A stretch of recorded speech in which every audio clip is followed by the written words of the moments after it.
Anurag Bhadauria, counter. देखिए अभी इन्होंने कहा कि जिन 4 युवाओं की मौत हुई है उनकी जो हत्या जिसने की उस पर कार्रवाई होनी चाहिए। मैं आपके साथ हूँ।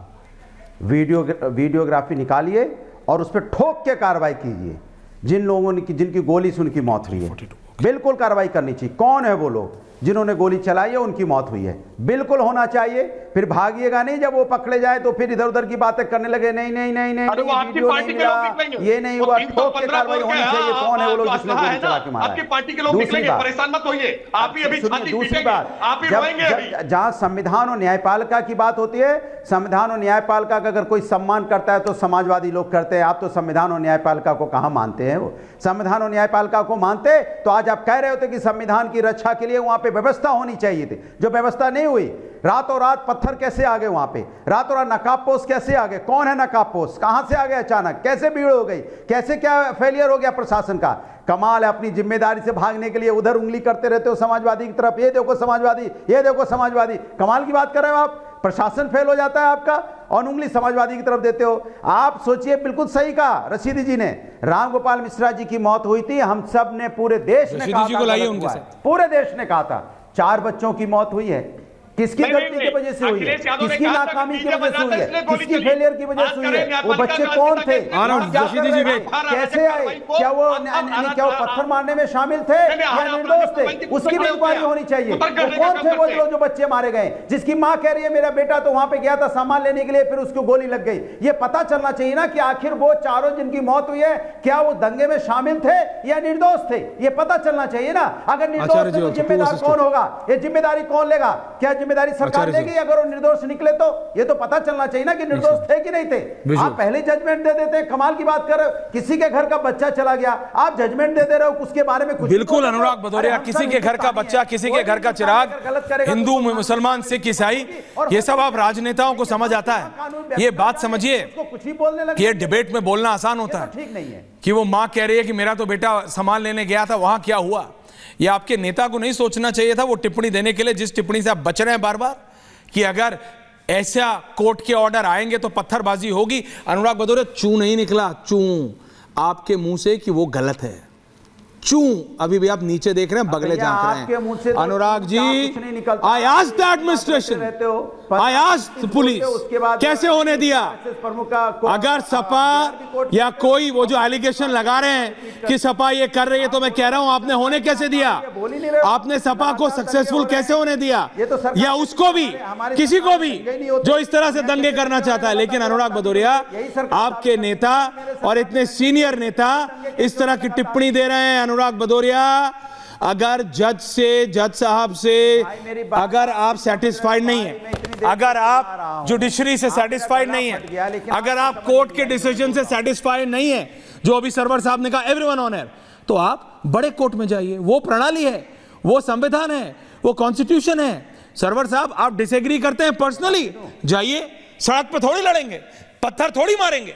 आचार्य जी, सड़क पे आने वाली किसी भीड़ का हम कभी समझ, बस तो ये बोलिए, आप लोगों को लोग फॉलो करते हैं। आधा सवाल कर रहे हैं उनसे। भदौरिया जी से एक और सवाल कीजिए कि प्रोफेसर साहब बोल के तो चले गए, अब घटना के बाद जो बच्चे चले गए हैं उनके परिवार के लिए क्या करेंगे ये? और इस मुकदमे के आगे पैरवी कैसे होगी? ये मजिस्ट्रेट जांच से समस्या का समाधान हो जाएगा क्या? कई और सवाल हैं जो इनकी पार्टी पर अब पूछिए लग रहे हैं। सब इनको आना पड़ेगा मैदान में, तो ये बताएं ना क्या कर रहे हैं। मरने वाला तो चला गया इस दुनिया से, अब पीछे जो कुछ छोड़ गया कौन संभालेगा उसको? आप चिंता ना करें। सब आचार्य जी आ रहा हूं, अभी आपने प्रोवोक किया। शुक्र की नमाज के बाद क्या हुआ? इनके सांसद जब सांसद थे, विधायक थे, तो क्या आम जनमानस को लेकर कोई रास्ता नहीं निकाल सकते थे? क्या उनके मतदाता केवल मुस्लिम हैं क्या? उनके मतदाता नॉन मुस्लिम नहीं थे क्या? तो उनके समर्थक मुस्लिम नॉन मुस्लिम मिलकर मसला नहीं निकाल सकते? जब अधिकांश लोग शांति प्रिय हैं तो ये चुटकी भर लोग, मुट्ठी भर लोग कांड करके निकल कैसे जाते हैं?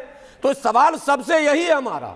हम ये नहीं कह रहे कि सड़क पर आ जाओ, और ये मैं तो सदैव विरोध करता हूं बड़े से बड़े मुद्दे पर। आ रहा हूं अनुराग जी, मैं वक्फ पर भी ईश्वरिया जी जो सड़क की राजनीति है उसका विरोधी हूं। आप डायलॉग करें, बात करें, रास्ता निकालें, लेकिन अदालतों को भी इस तरह के संवेदनशील मुद्दों पर कम से कम गंभीर हो जाना चाहिए कि भाई हम जिस पर फैसला सुनाने जा रहे हैं ये मुद्दा मस्जिद मंदिर का है, इतना आसान काम आपने एक पक्ष को सुना भी नहीं, समझा भी नहीं, और आपने एकदम फास्ट ऑर्डर कर दिया, और एक सर्वे होने के बाद दोबारा जो है डीएम साहब और एसपी साहब लेके पहुंच जा रहे हैं। ऐसे नहीं होता सर, ये व्यवस्था, ये सवाल कई पैदा होते हैं और इसका जवाब जनता सुनना चाहती है। यही तो पूछता है भारत कि आखिर ये सब कैसे अचानक हो रहा। आप सपा और भाजपा वाले लड़िए, लेकिन चले गए, उसका क्या होगा? अनुराग भदौरिया, राकेश जी ऑल्सो, क्या होगा? क्या राकेश जी ऑल्सो, उलझे रहेंगे? 3 पीपल। अनुराग भदौरिया जी, देखिए एक बात तो एसपी ने बड़ी अच्छी बोली कि नेता के भड़कावे मत आइए। बिल्कुल सही कह रहे हैं, नेता के बच्चे मतलब जो मंत्री हैं अभी सरकार में, वो तो लाल बत्ती से चल रहे हैं, उनके बेटे भी सब इधर उधर बाहर अच्छी तरह चल रहे हैं, सरकारी बंगला भी मिला हुआ है मंत्री महोदय को, जितने मंत्री हैं अधिकारियों को भी सरकारी तो बंगला आपके सांसद भी दादा के पोता ही है। को क्यों ये नफरत की राजनीति में झोंकना चाहते हैं? सवाल ये बहुत बड़ा है। ये बताइए, किसी नेता के बच्चे तो नहीं आते उसमें, बड़े बड़े नेता हैं भाई, साहब खुद क्यों नहीं थे मौके पर? मंत्री हैं, उनके बच्चे का गरीब मुसलमान को आप कहां भेज दिए वहां लड़ने के लिए भाई? जो ऐशो आराम से रह रहे हैं, आराम से, जिनको बड़े बड़े भदौरिया जी अगर बर्क साहब होते, ऐश्वर्या जी पूछिए अगर बर्क साहब मौजूद होते तो क्या उपद्रव होता? क्या? Very valid question. आपने जुमा में भाषण दे दिया, आपने अपने बयान में कह दिया मैं ये हूं, मैं वो हूं, हिलने नहीं दूंगा, और निकल लिया आप दिल्ली और वहां पंगा हो गया। की राजनीति समाज के अंदर में कर रहा है। अनुराग जी सवाल सुना आपने? अनुराग भदौरिया, 14 के बाद सवाल सुना आपने? एक सेकंड, अनुराग जी सवाल सुना आपने? ये गुलाम सरवर पूछ रहे हैं आपसे, जो हमेशा आपकी साइड रहते हैं, लेकिन आज एक सवाल पूछ रहे हैं। सरवर साहब आपसे पूछ रहे हैं, पूछिए सरवर साहब। मैं पूछ रहा हूं कि बर्क साहब को संवेदनशीलता का ज्ञान था या नहीं? स्वयं क्यों नहीं नेतृत्व कर रहे थे? वो भाग क्यों गए वहां से? जब इतनी बड़ी घटना, इतना बड़ा मुद्दा है, तो शुक्र में तो आपने बयान दे दिया और शनिवार को रवाना हो जाते हैं, रविवार को रवाना हो जाते हैं। सदन तो आज चला ना, कल तक तो आपको वहां रहना था, आप यहां आ गए, वहां इतना बड़ा पंगा हो गया, तो जिम्मेदारी क्या बर्क साहब की नहीं बनेगी? अब मैं जवाब दे दूं जी। अगर सुन तो लीजिए, मेरी बात सुन लीजिए। अगर सांसद जी वहां होते तो कह रहे सांसद जी यहाँ क्या कर रहे थे? यहाँ इनको होना ही नहीं चाहिए था, क्योंकि यहाँ पे सर्वे हो रहा था। सांसद क्यों? जनप्रतिनिधि है, जनता के साथ होते सर, इसीलिए यहाँ पे गड़बड़ी हो गई। आप नहीं, वो प्रशासनिक कार्यों में बाधा डालने नहीं होते, बल्कि बाधा डालने वालों को रोकते। भाई सवाल पूछ लिया तो जवाब सुनिए। अनुराग भदौरिया, पार्टी बताइए ना, आप कार्रवाई क्यों नहीं कर रहे हैं? जियाउर रहमान बर्क को आज अखिलेश यादव अपने बगल खड़े करके आज संसद में उनका बचाव क्यों कर रहे हैं? आप कहिए कि जियाउर रहमान बर्क बताइए, पुलिस प्रशासन, डीएम, कमिश्नर, एसएसपी क्या कर रहे हैं? वो क्या कर रहे थे वहां पे? उनकी क्या जिम्मेदारी है? क्या पुलिस प्रशासन की जिम्मेदारी नहीं है? सारी जिम्मेदारी समाजवादी पार्टी की है, तो समाजवादी पार्टी को जिम्मेदारी दे दीजिए फिर, और बोलिए कि नहीं आप ही की जिम्मेदारी। नहीं, यू आर एब्सोल्युटली राइट।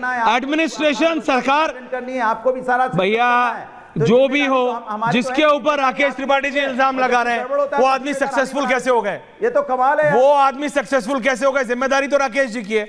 आखिरी में आ रहा हूं राकेश जी, आचार्य जी एंडिंग कमेंट्स। इस एलिगेशन मैं बड़े विशेष तौर पर बोलना चाहूंगा कि यहाँ डिबेट के अंदर कई लोगों ने प्रोवोक करने का प्रयास किया, सरकार के खिलाफ प्रोवोक करने का प्रयास किया, न्यायालय के खिलाफ। 1991 एक्ट को पढ़ेंगे तो उसके अंदर एएसआई प्रोटेक्टेड साइट्स को में सर्वे किया जा सकता है, और वो उस एक्ट के अंदर प्रोटेक्टेड नहीं है। सरवर साहब ये जान लीजिए, साफ ये सुन लीजिए। दूसरी बात आपने सुन दो मिनट सुन लीजिए, जामा मस्जिद वो पूरा साइट जो है एएसआई प्रोटेक्टेड साइट है। तीसरी बात आपने कहा जो वीडियो के बारे में, वो वीडियो जो विष्णु आपने आप समझे, अरे सुन लीजिए साहब, आपने कहा एक बार सर्वे हो गया, दूसरी बार सर्वे की आवश्यकता थी। शाम के समय जिस दिन 19 तारीख को सर्वे हुआ, वहां पर मस्जिद के अंदर 1000 आदमी विद्यमान था और वो वहां पर हो हल्ला कर रहे थे। ये पूरा का पूरा एसपी ने बताया है, आपने सुनी नहीं? आपने ऐसी बात बोल दी कि पूरा देश में आग लग जाए। आपने तीसरी बात इतनी खतरनाक बोली कि विष्णु शंकर जैन जब वहां से जा रहे थे, अरे मारने की साजिश थी उनको, जाते हुए का वीडियो नहीं है, वो वापस आते हुए का वीडियो है, जब 25,000 आदमी पत्थर मार रहा था, बच के निकल रहे थे लोग वहां पर। पुलिस आपको यह समझ में आना चाहिए, और आप पूरे देश को बरगला रहे हैं, पूरे देश में